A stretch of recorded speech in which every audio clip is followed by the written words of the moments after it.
On December 30, 1997, Brian Plower left the United Methodist Church after Christmas celebrations and noticed a cooler just outside the building. The 46-year-old picked up the cooler, and while in the process of moving it, the cooler exploded, killing the father of 3 instantly. The bombing was heard throughout the small town of Oakwood, Illinois, and caused minor damage to the United Methodist Church.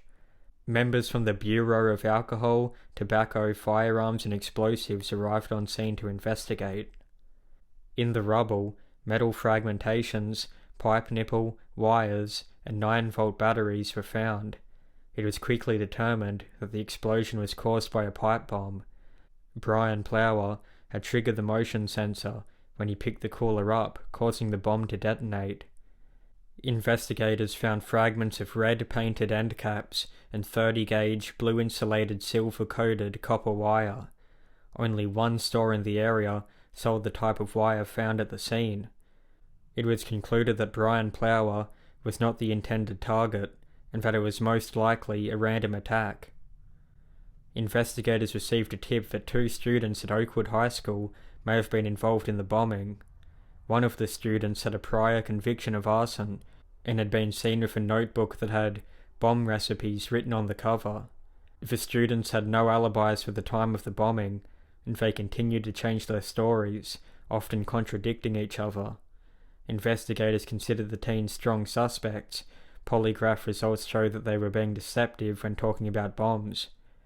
It was believed that the case was close to being solved when on May 24, 1998, a second bomb was detonated at the First Assembly of God Church in Danville, Illinois, just 5 miles from the first bombing. The explosion blew a 10-foot by 15-foot hole in the west side of the church. At the time, there were 300 people inside attending Mass. Luckily, no one was killed, however 34 people suffered injuries. The blast was massive, much more powerful than the first bombing. The ATF found evidence on top of buildings and eventually were able to create a replica consisting of 20 different bomb components. Unlike the first bomb, this bomb was triggered by a timer. At the site, more 30-gauge blue-insulated silver-coated copper wire was discovered. An ATF examiner determined that the wires were an exact match. Whoever was responsible for the first bombing that killed Brian Plower was also responsible for the second bomb. It appeared that they were getting more advanced with their bomb-making capabilities. Investigators needed to act fast before more bombs were being detonated. It was not a good start. Their prime suspects, the 2 students from Oakwood High School, had solid alibis for the second bombing and were cleared of any involvement.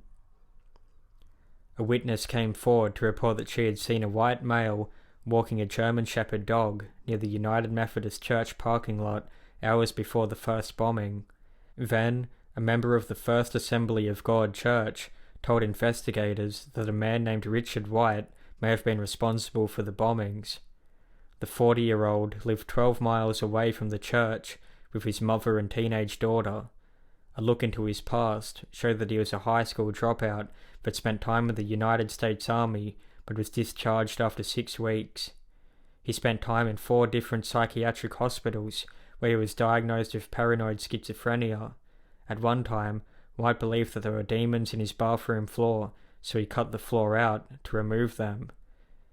He was married for just 6 months and then laid off from his job shortly after. He applied to join the First Assembly of God Church, but perhaps due to his reputation and background, his application was rejected.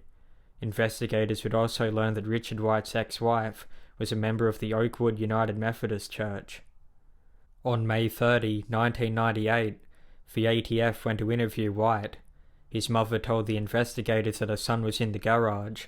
Moments later, a third bomb was detonated. The garage behind the home was in ruin. Inside was the body of Richard White. He had been decapitated from the explosion. Also in the garage was his beloved German Shepherd dog, also dead. To avoid talking to police, Richard White took a pipe bomb from his garage bench, held it close to his body while also holding his dog, and detonated it, killing himself and his only friend.